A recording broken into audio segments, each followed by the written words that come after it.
Good morning. I'm at the Leesburg Center for the Arts this morning. There's a wonderful workshop going on this weekend sponsored by Weavers of Orlando, which is my home guild. We meet here at Leesburg Center for the Arts. I'm going to take you around and introduce you to the teacher and let you see some of the projects that are happening. The point of this workshop is that not only have they been doing some beautiful weaving, but they're going to take the pieces of fabric that they've woven and they're turning them into wearables or clothing. And that's something that I think is pretty exciting, and you'll see some elements of it here. So let me switch the camera off me and I'll join you again just in a second and show you what's happening here. Well, good morning again. I want to introduce you to Liz Spear. Liz, wave at the folks out in Flosstube land. Liz has been with us since Saturday. She had a wonderful program on Saturday morning talking about kind of the history of her weaving and then turning all of the beautiful weaving into wearables. So why don't you say a little bit about what you brought with you here, because we want people to understand how beautiful weaving turned into clothing can be. It can be, and that's why I teach this sewing, because the world needs more of our wonderful handmade fabric pulled out of those closets and turned into something to wear. There you go. The world needs it.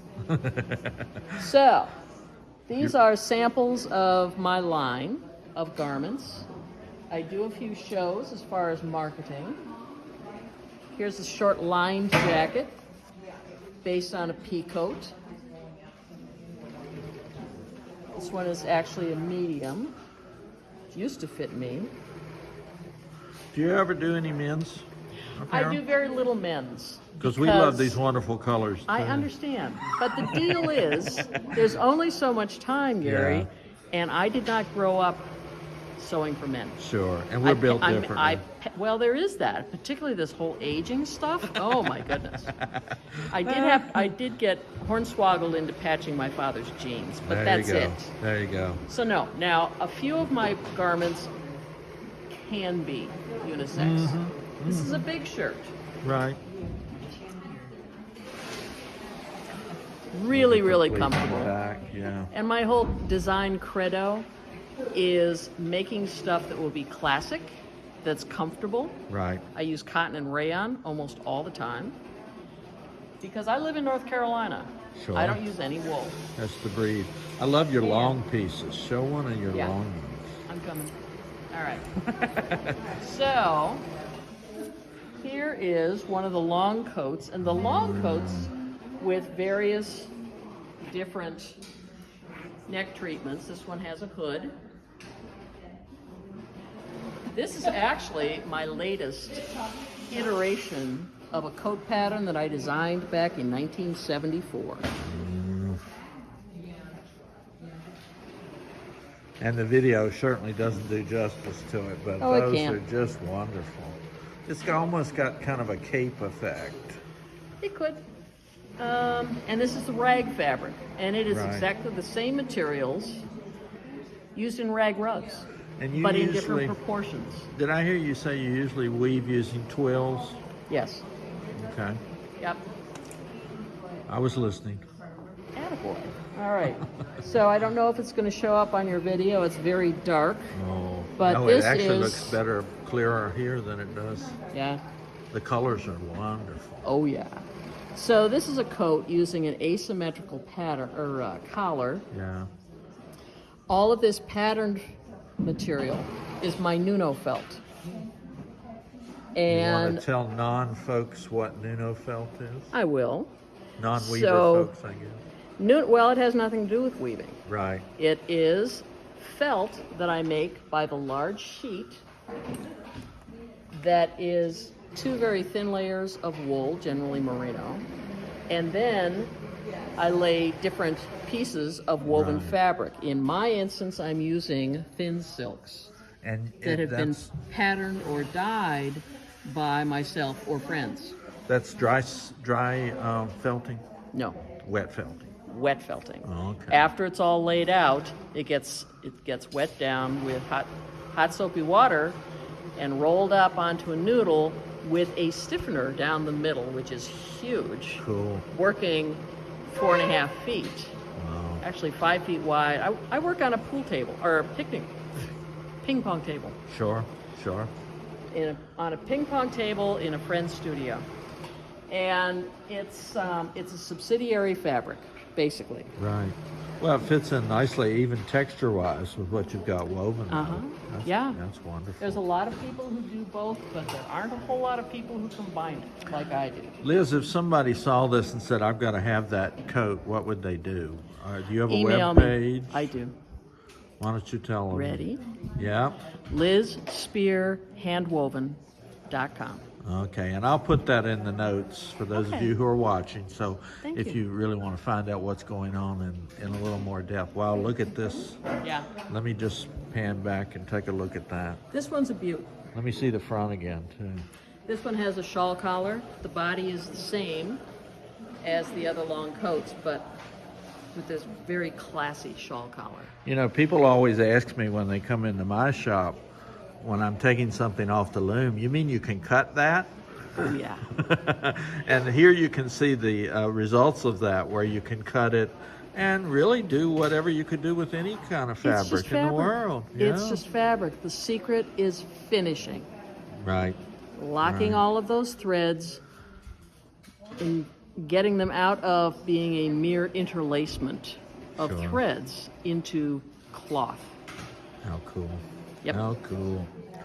Anything else you think they can't live without seeing? Well, I don't know. I've also brought a number of pieces from my friend Neal Howard. Oh, yeah, I heard you talking about that. Yeah, she and I do shows together. She's also a weaver, but works with silk. Now, you said something about her doing embroidery on some of hers. That's what this is. It's So just let me focus little, in, because you little got some touches. stitchers out there in my world. Yeah.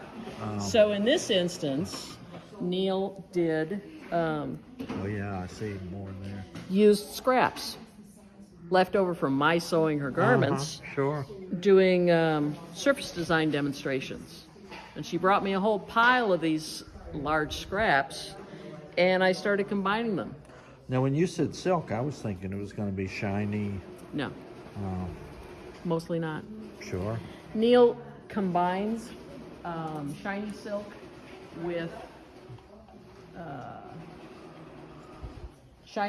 with raw silk. Oh yeah.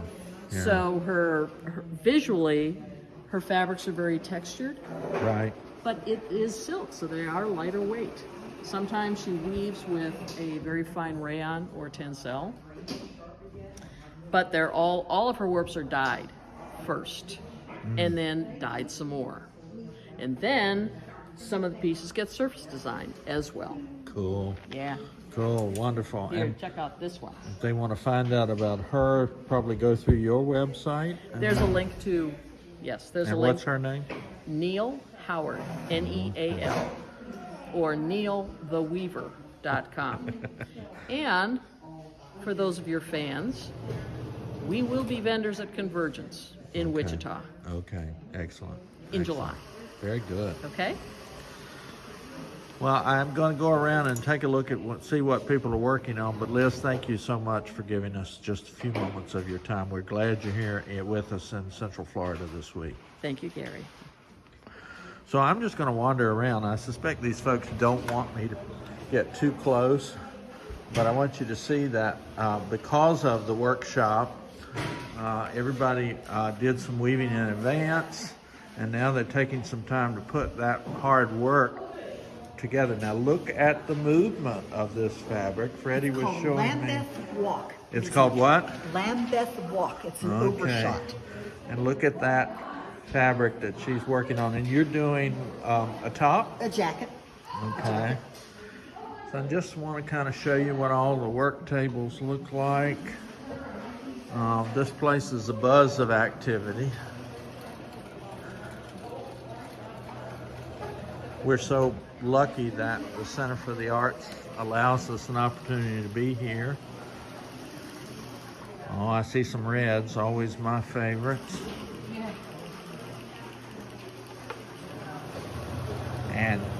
as Liz said, finishing is what we're talking about here at this point. They're taking works that they've already woven and doing the finishing work. Now I like, as most of you all know, I like to do my finishing by hand, but these folks are all proficient with sergers and with sewing machines. So you see some great stuff happening there. Again, just keep in mind, all of this work was woven by these folks before this weekend, and their goal here is to turn it into wearables. Very interesting. Very, again, very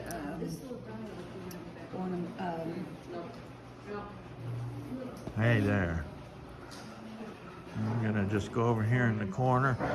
They do have quite a substantial snack table here too, I noticed. So that's a lot of fun.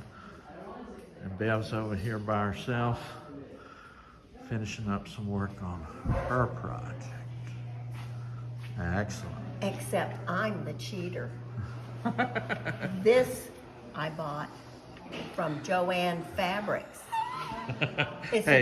It's a 2-2-12.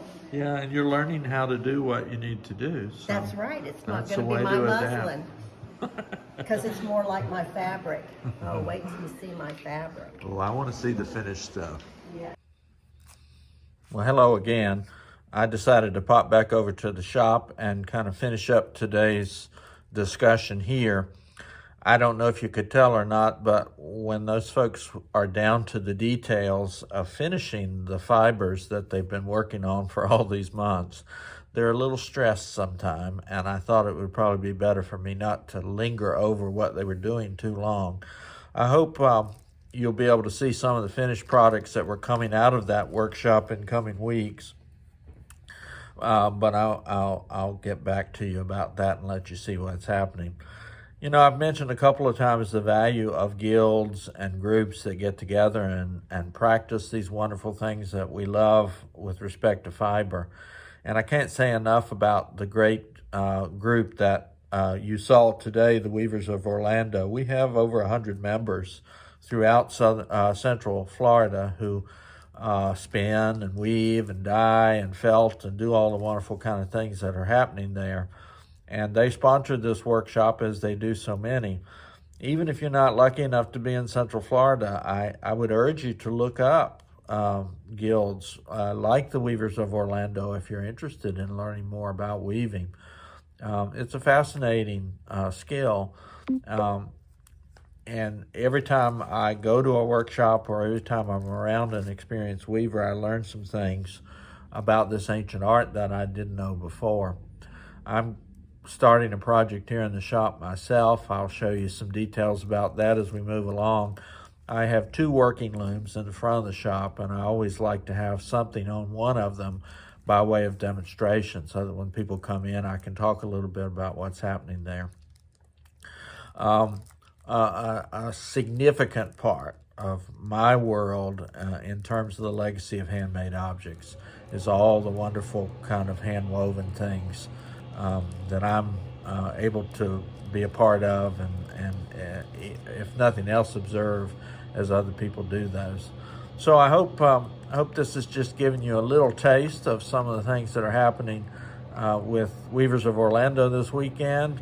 I hope where you are is pleasant and happy and that you're busy doing something that contributes to this wonderful world of the legacy of handmade objects that I love and appreciate. So have a good week, and hopefully I'll see you next week. Bye-bye.